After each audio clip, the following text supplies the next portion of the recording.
Elisa na linha já? Elisa de Espíndola, nutricionista, vai estar com a gente hoje aqui, já deve estar chegando. Está na tela já? Vou conversar com ela pelo seguinte, gente. A Elisa se juntou a uma fonoaudióloga, que trabalha com ela, e também a um ilustrador, e eles fizeram um livro.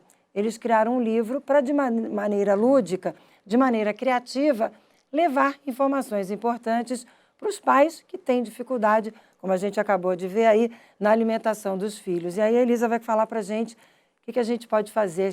A Elisa vai tentar ajudar esses pais que nos acompanham agora. Thaís, está chegando. Elisa de Espíndola, muito bom dia, muito obrigada por ter aceitado o nosso convite.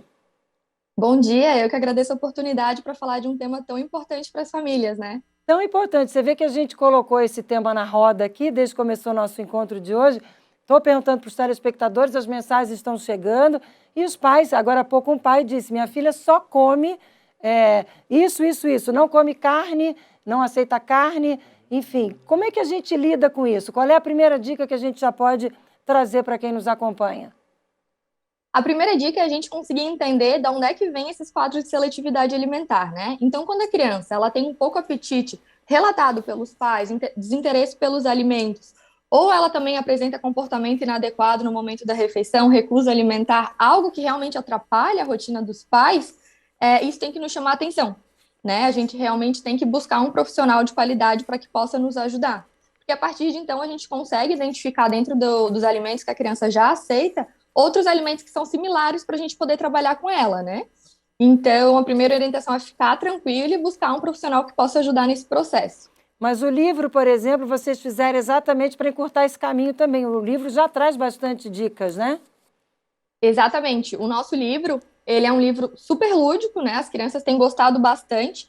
E ao longo das páginas, em todas as páginas, né, todas as cenas, tem orientações técnicas para os pais, de como eles lidam nesse momento, num momento de uma birra na mesa, de um momento de pouco apetite pela criança. E aí os pais realmente já conseguem tá tendo algumas orientações, né? A ideia inicial realmente foi uma realização profissional nossa, mas claro, que chegasse informação de qualidade para as famílias, né? Então, uma informação correta e de qualidade para os pais, esse foi o principal objetivo aí que a gente teve com o livro. Vamos colocar a questão que define a seletividade alimentar. Tem 3 pontos que são básicos para a gente definir a seletividade alimentar. Quais são esses 3 pontos, por favor? Exato. Pouco apetite, recusa alimentar e desinteresse pelos alimentos. O pouco apetite, os pais que relatam, né? Ah, meu filho não tem interesse, se eu deixar ele o dia inteiro sem comer, ele fica, não faz diferença alguma. Desinteresse pelos alimentos é aquela criança que não vê interesse no adulto experimentando uma coisa diferente, não tem um olhar que acompanha aquele movimento da alimentação. E realmente a recusa alimentar, muitas vezes, ela já nos preocupa quando a criança recusa um grupo alimentar inteiro, né? Então, por exemplo, não come nenhuma fruta, ou não come nenhum vegetal, não come nenhum carboidrato, não come nenhuma proteína animal. Então, isso já começa a nos preocupar, é uma tríade que a gente chama, né? E se a criança ela tem todos esses itens, a gente já pode começar um diagnóstico aí, né? E o que a gente faz quando a criança tem, por exemplo, ela vai crescendo e continua, ela pode virar um adolescente, posteriormente um adulto, com essa seletividade? Porque agora há pouco também uma telespectadora disse, eu e meu filho comemos de tudo, aqui em casa quem tem seletividade na alimentação é meu marido. Como é que vira um adulto seletivo? Vem da infância, é isso? Com certeza. A gente sempre fala que o melhor momento para a gente inserir uma terapia para essa criança é na primeira infância, porque é onde o lúdico convém, né? Então, as crianças, elas se entretêm muito com o lúdico, elas são mais abertas, são mais dispostas. Com o passar dos anos, esse quadro, ele não alivia, ele só se reforça, né? E a tendência que a gente tem aí é cada vez mais adultos seletivos e adolescentes também. Em consultório, quando a gente atende adolescente, a gente tem uma dificuldade muito maior de conseguir trabalhar com ele de uma forma lúdica, de conseguir uma conversa com ele de uma forma clara. Porque quando a gente está trabalhando com uma criança de 3, 4, 5 anos, muita coisa convém, né? As brincadeiras, é uma forma leve, muitas vezes ele nem sabe que está ali para trabalhar a alimentação. Agora, quando a gente parte para um adolescente, já é um pouco mais difícil da gente conseguir, né? E tem como reverter isso em adolescentes e adultos? Claro, com certeza. A gente sempre conta em adultos e adolescentes com a participação de um profissional muito importante, que é o psicólogo, né? Porque a gente precisa entender qual é essa principal causa nesse adulto, né? Na criança, na verdade, nas pessoas, a gente tem algumas causas principais, como, por exemplo, alterações sensoriais, que os TOs podem explicar para a gente muito bem. Pode ser algo comportamental, né? Então, alguma vivência negativa que aquela pessoa tem. Pode ser uma alteração gastrointestinal. Então, por exemplo, passou a infância inteira com uma alergia ao leite de vaca, aquilo realmente machucou bastante o seu sistema gastrointestinal e o ato de comer é algo desconfortável. E aí, com o passar do tempo, aquele indivíduo não identifica a alimentação como algo prazeroso, né? Então, com quanto mais idade, adolescentes, adultos, a gente precisa, com certeza, contar ainda mais com os psicólogos, né? Olha só, eu vi o livro, gente, está bem bonitinho mesmo, está bem bacana, parabéns pelo trabalho. E achei bem legal, isso que eu te pedi para colocar um pouquinho na tela. Deixa eu ver, coloca mais uma vez. Dino não quer comer, uma jornada pela seletividade alimentar. Tá aí, ó. E achei bacana realmente as dicas que vocês destacam durante a historinha, né? Não pressione, incentive, procure ajuda profissional, busque a escada, né? O passo a passo. Tolerar, interagir, cheirar, tocar. Experiência positiva e exposição repetida, né? Você vai meio que insistindo, mas insistindo de uma forma sem ser agressivo. Você não pode dizer, se você não comer isso, você não sai da mesa. Isso não pode dizer. Exatamente, essa é uma chantagem, né? Então, por exemplo, se você comer tudo, você vai brincar no parque. Como é que esse ato de alimentação se transforma? O comer é o grande desafio, é o chato, é o difícil, e no parque é o prêmio, né? É o bacana, é o legal.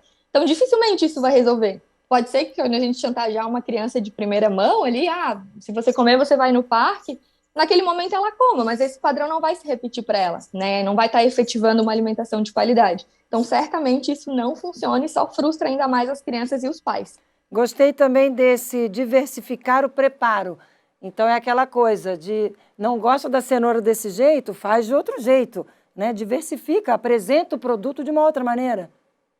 Exatamente. Uma dica bem primária que a gente dá nos consultórios é o seguinte: não só o alimento que a criança não aceita, mas, por exemplo, uma criança aceita macarrão, espaguete.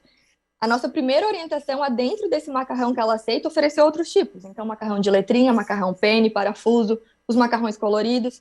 Por quê? Porque dentro do que ela já aceita, ela consegue começar a visualizar a alimentação de uma forma mais flexível. Então, o macarrão não é só desse jeito, né? E para ela é mais fácil, porque ela já aceita macarrão. Mas mesmo assim, essa transição acaba sendo um pouco lenta. E depois, nos outros alimentos próximos do que a criança já aceita, a gente, exatamente como tu falasses, né? Às vezes mostrar, por exemplo, um bolo de cenoura, utilizando a cenoura que você comentou, e mostrar o que vai dentro do bolo, às vezes a criança se surpreende. Ela não sabe que dentro do bolo vai o ovo que ela come, vai o trigo que tem no pão, e aquilo vai transformando outra vivência, né? Outra experiência para ela. Eu me lembro que eu bati no liquidificador, não sei se eu fazia errado, até vou te perguntar. Minha filha detesta, até hoje ela detesta cenoura. Eu batia no liquidificador e misturava com feijão. Estava certo ou estava errada? Porque ela ama feijão. É uma técnica que a gente chama, até que a técnica blend, da gente misturar um alimento que a criança come com um alimento que a criança não come. Esconder da criança nunca é uma solução, porque a gente precisa de uma confiança nesse processo. E claro, preferências alimentares todo mundo tem. Tudo bem ela não comer cenoura. O que não tá legal é não comer a cenoura, o brócolis, a abóbora, a batata doce. Alguns, né, dos alaranjados ou de outros tubérculos ali, ela tem que aceitar. Mas, se para ela tudo bem, tá dentro do feijão, ela tem ciência que tá ali, é um jeito que ela aceita, não tem problema. Então tá bom. E para fechar, tem uma que eu também gostei bastante: valorizar conquistas e propor novidades. Agora há pouco você disse que não é bacana dizer, se comer tudo, vai para o parque. Mas como é que valoriza a conquista? Exatamente, é porque a gente coloca muita expectativa na criança, né? A gente quer determinar que a criança, vou experimentar arroz hoje, é um prato de arroz, né, na nossa cabeça de adulto. Mas na cabeça de criança é uma colher, um grão, né? Então, se a criança se dispôs a experimentar, a gente tem que valorizar, parabenizar. É muito comum a gente utilizar aquelas palavras, experimentou, mas comeu só uma colher, não adianta de nada. E para a criança, aquele foi o maior esforço que ela conseguiu oferecer.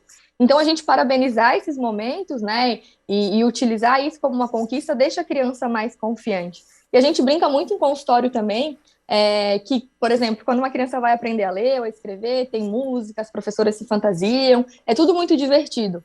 Quando a criança começa a andar, a gente bate palma, a gente comemora, mas ao mesmo tempo, quando a criança vai comer, que é uma parte do desenvolvimento que ela precisa aprender, a gente coloca lá na mesa com um prato de vidro, um talher de inox, e quer que ela tenha resultado ali excelente, né? E não é dessa forma, a criança precisa ter interesse naquele momento.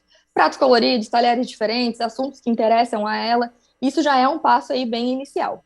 Valeu, Elisa. Obrigada por dividir com a gente tanta informação. Foi um prazer te receber aqui. Parabéns pelo trabalho. Até uma próxima oportunidade. Obrigada. Tchau, tchau. Bom dia. Tchau, tchau. Bom dia para você também.